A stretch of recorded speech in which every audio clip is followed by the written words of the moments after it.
Assalamualaikum warahmatullahi wabarakatuh. Selamat datang teman-teman di Sylvie and Sigit on Vlog. Kali ini kita ada di perbukitan di Payakumbuh ya Mbak Sylvie ya. Kita pengen membagi ya.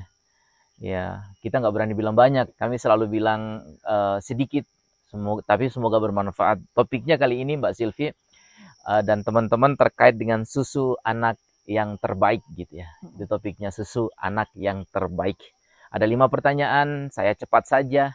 Mbak Sylvie, seperti biasa pertanyaan pertama, apa anak itu perlu minum susu? Begitu pertanyaan pertamanya. Ya, jadi apakah anak perlu minum susu? Iya, Itu tergantung usia anak. usia. Di bawah 2 tahun atau 0 sampai 2 tahun itu tentu saja perlu susu, yaitu susu ASI, air Oke, susu ibu. air susu ibu. Itu 0 sampai 2 0 tahun. sampai 2 tahun. Oke. Kemudian setelah 2 tahun, susu itu sifatnya hanya sebagai makanan pelengkap jika status gizi anak baik. Setelah 2 tahun Mbak Sylvie. Ya, Oke. setelah 2 tahun. Jadi seperti makanan yang lainnya. Mm-mm. Jika dibutuhkan susu, maka perlu ditambahkan. Oke. Tapi itu semua tergantung status gizi anaknya. Tergantung status gizi anak. Oke. Benar. Berarti 0 sampai 2 tahun Mm-mm. dan di atas 2 tahun. Dua Ya, kelompok itu. 2 kelompok itu. Oke. 0 sampai 2 tahun itu utama ya. Utama, Utama.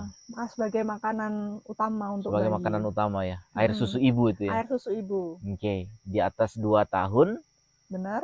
itu makanan susu sebagai pelengkap ya. Benar. Berarti yang Sesuai utama apa, Mbak? Yang utama adalah makanan-makanan Oh, sehari-hari. baik.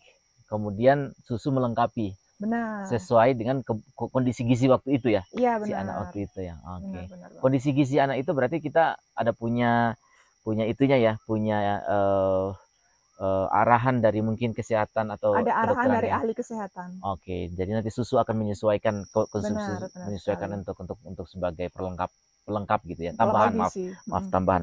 Itu yang pertama. Berarti apa anak perlu minum susu?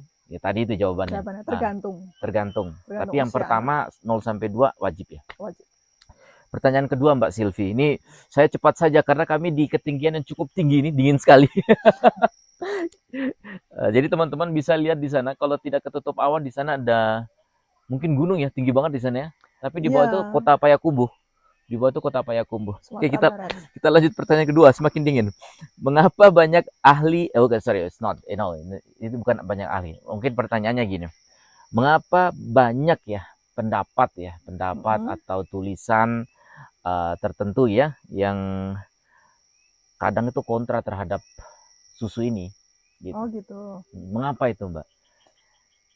Kontra terhadap susu, ada yang menyarankan, ada yang melarang, begitu. Oh, maksudnya kontra ini berarti ada yang menyarankan memakai susu, ada Ada yang yang melarang. melarang begitu Nah, ya.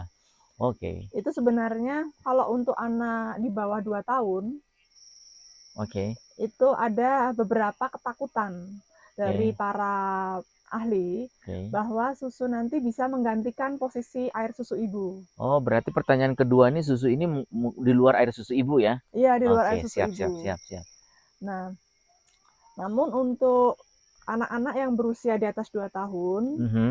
kemungkinan ada yang tidak setuju terhadap susu, itu karena yang pertama ada tambahan gula di dalam susu itu. Gula. Gula. Kenapa? Nah, gula sendiri itu kan tidak baik jika dikonsumsi berlebihan. Berlebihan. Sementara di Baik. produk-produk susu yang dijual di pasaran, itu Hmm. kebanyakan diberikan gula. Diberikan gula. Mm-mm. Cuma pertanyaannya berlebihan atau tidak? Ya, berlebihan atau tidak. Oke. Kembali lagi kita harus cek berapa kandungan gulanya. Oke. Nah, jadi yang dikhawatirkan yang pertama itu adalah terkait kandungan gulanya. Iya. Yang kedua, kekhawatirannya adalah susu yang sudah dijual di pasaran itu tidak sebaik protein susu seharusnya begitu. Karena sudah melalui berbagai macam proses sterilisasi, proses formulasi yang mengubah beberapa kandungan susu yang ada di pasaran. Sehingga para ahli itu khawatir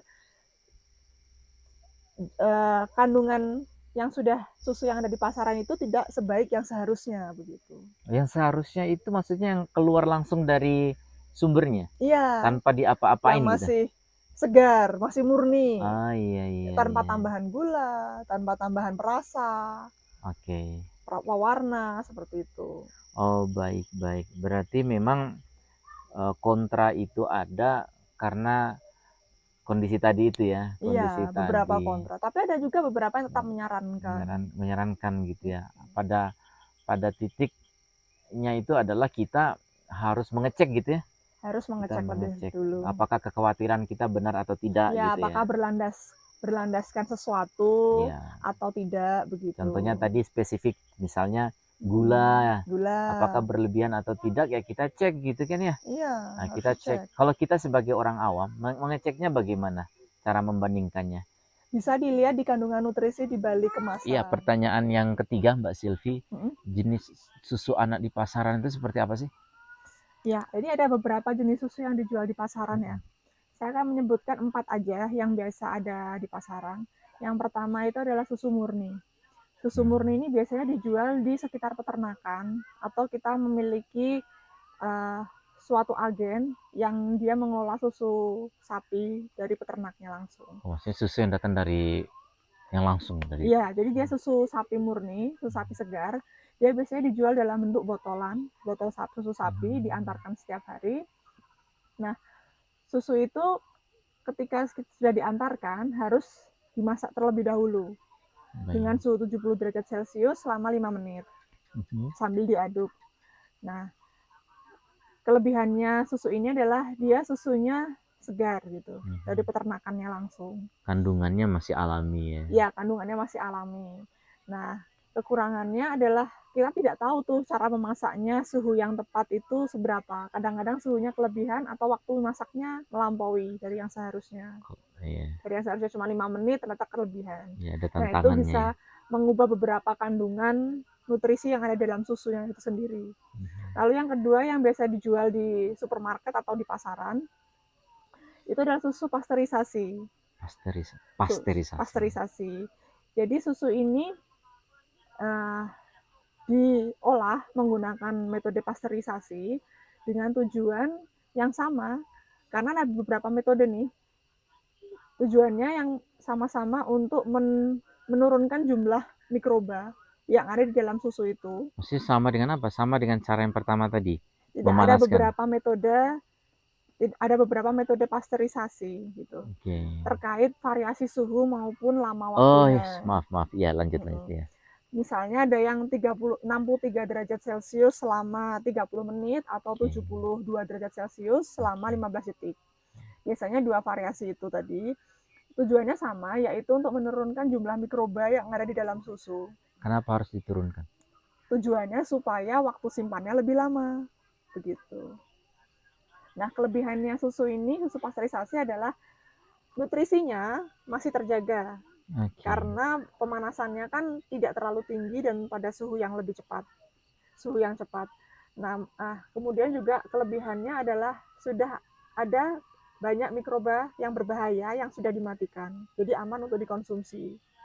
Namun kekurangannya, susu ini harus selalu disimpan dalam pendingin. Kulkas maksudnya? Iya, pada suhu yang dingin, sehingga mikrobanya tidak membuat susu itu menjadi lebih cepat busuk. Oh, Begitu. mengerti, iya. Lalu yang ketiga adalah jenis susu UHT. Itu banyak sekali dijual di pasaran ya. Dia ini dipanaskan pada suhu yang lebih tinggi dibandingkan susu pasteurisasi. Dia dipanaskan pada suhu 140 derajat Celcius, sekitar 140 derajat Celcius selama kurang lebih 2-10 detik. Nah, susu ini kelebihannya tentu saja jumlah mikroba yang mati lebih banyak dibandingkan susu pasteurisasi. Berarti lebih awet. Lebih awet, sehingga dia lebih praktis gitu untuk dibawa-bawa bepergian, lalu tidak perlu pendingin juga untuk penyimpanannya. Namun kekurangannya tentu saja dikhawatirkan sudah lebih banyak nutrisi yang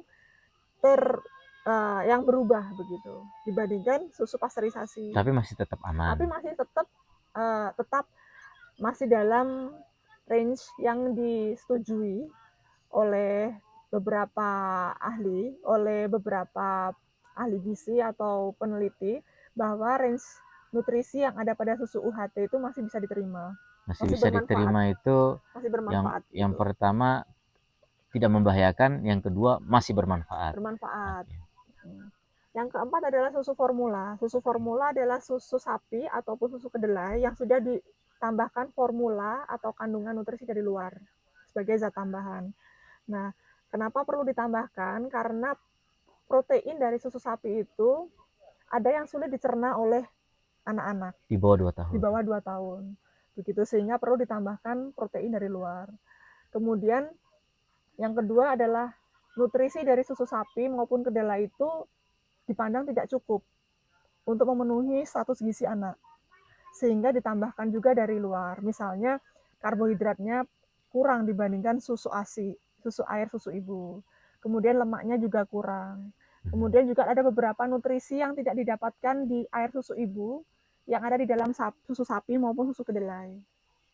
Gitu. Ya, artinya dengan menggunakan susu sapi atau susu kedelai itu mereka tidak mendapatkan apa yang diberikan oleh ASI, sehingga Benar. ditambahkan formula gitu ya. Benar. Terkhusus untuk susu bubuk yang formula, dia itu sudah melalui proses yang namanya pengurangan jumlah air yang ada di dalam susu melalui metode penguapan. Sehingga ketika diuapkan, itu susu itu kan melalui pemanasan yang tinggi untuk menjadi serbuk. Jadi yang bentuk susu formula yang serbuk itu dikhawatirkan karena melalui pemanasan yang tinggi dengan tujuan untuk mengurangi jumlah atau kadar air yang ada di dalam susu, itu membuat protein-protein yang ada di dalam susu itu terdenaturasi. Terdenaturasi itu sudah berubah sifat fisika, kimia, biologinya. Sudah berubah dia. Nah, sehingga perlu ditambahkan formula-formula dari luar, begitu. Oke. Sebenarnya saya pengen tanya, tapi boleh nggak? Boleh, silakan. Pengertian berubah tadi, kata berubah tadi itu hilang atau berubah menjadi zat lain.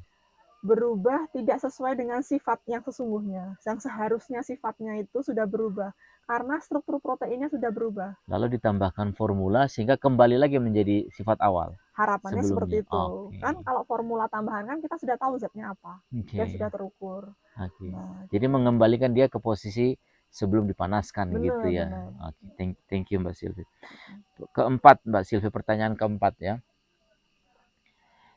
Ini kalau melihat penjelasan Mbak Silvi ada 4 tadi itu. Menurut Mbak Silvi, pendapatnya Mbak Silvi aja, mungkin setiap orang beda-beda. Susu yang terbaik buat anak di pasaran itu seperti apa? Kalau untuk 0 sampai 2 tahun kan tadi yang terbaik air ASI, susu ibu ya. Tapi kalau yang ada di pasaran tentu saja harus cek ke ahli gizi. Oh, Dari situasional. anak itu. Iya, jadi Okay. untuk anak 0 sampai 2 tahun kita harus cek ke ahli gizi dulu. Sebenarnya kan ada kondisi-kondisi di mana air susu ibu itu kurang atau tidak mencukupi untuk si bayi itu. Sehingga harus dicarikan susu yang paling tepat untuk bayi itu. Gitu. Nah, kemudian untuk anak di atas 2 tahun, itu sebenarnya sudah tidak wajib lagi minum susu karena sudah bisa digantikan oleh makanan-makanan. Nutrisi yang ada di dalam susu. Seperti yang pertama tadi, tambahan ya? Ya, nutrisi yang ada di dalam susu untuk anak di atas 2 tahun sebenarnya sudah bisa didapatkan oleh makanan sehari-hari. Tapi susu kan juga termasuk makanan nih. Jadi bisalah tuh dimasukkan sebagai tambahan. Misalnya untuk tambahan kalsium, tambahan zat besi, tambahan mineral. Oke, hubungannya dengan mana yang terbaik menurut Mbak Sylvia sesuai kondisi anak waktu itu ya. Kondisi anak kondisi waktu apa? itu. Gizinya ya. Kondisi gizinya anak. Apakah dia kurang yang parameter X misalnya kalsium? Ya kita cari yang kandungannya kalsiumnya. Benar, gitu. Benar. Tapi pada intinya yang utama itu kalau 0 sampai 2 tahun ya ASI ya. Benar. Ya, okay. Mbak, pertanyaan terakhir atau yang pertanyaan keempat masih ada tambahan? Udah itu. Pertanyaan terakhir Mbak, untuk anak yang di atas 2 tahun, susu apa yang paling baik? Untuk anak di atas 2 tahun, susu yang paling baik yang ada di pasaran ya maksudnya ya. Kan ada susu murni, ada susu pasteurisasi, susu UHT maupun susu formula. Iya. Nah, itu mana yang paling baik tentu saja kembali lagi disesuaikan dengan kebutuhan nutrisi anak itu. Tapi kalau misalnya sudah terpenuhi nih, kan suka nih ibu-ibu anaknya udah makannya enak, berat badannya cukup, parameter-parameter kesehatan anaknya terpenuhi, jarang sakit. Begitu, apakah perlu tambahan susu begitu. Nah, itu susu dapat pada kondisi yang normal, susu dapat dipandang sebagai tambahan makanan sebagaimana makanan jenis lainnya. Tambahan nutrisi sebagaimana jenis makanan lain gitu. Karena nutrisi yang ada pada susu itu sebenarnya juga ada pada makanan-makanan lain. Misalnya sumber kalsium.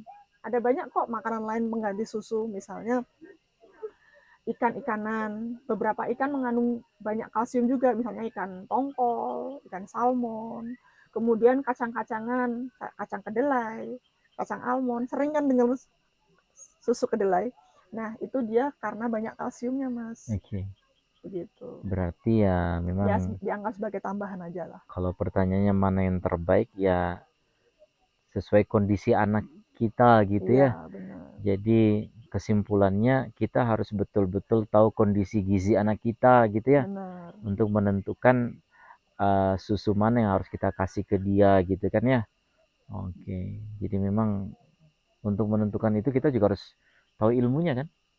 Tahu ilmunya, jadi harus sering-sering membaca gitu. Terima kasih banyak Mbak Silvi untuk informasinya, tapi pada dasarnya informasi ini sifatnya adalah apa yang kami tahu, sehingga bisa saja salah.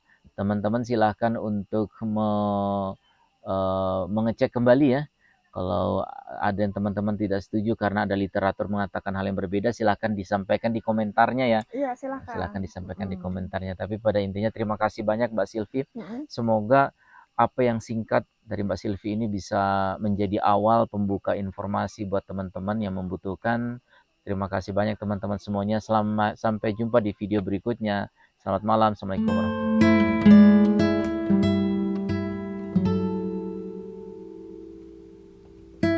wabarakatuh.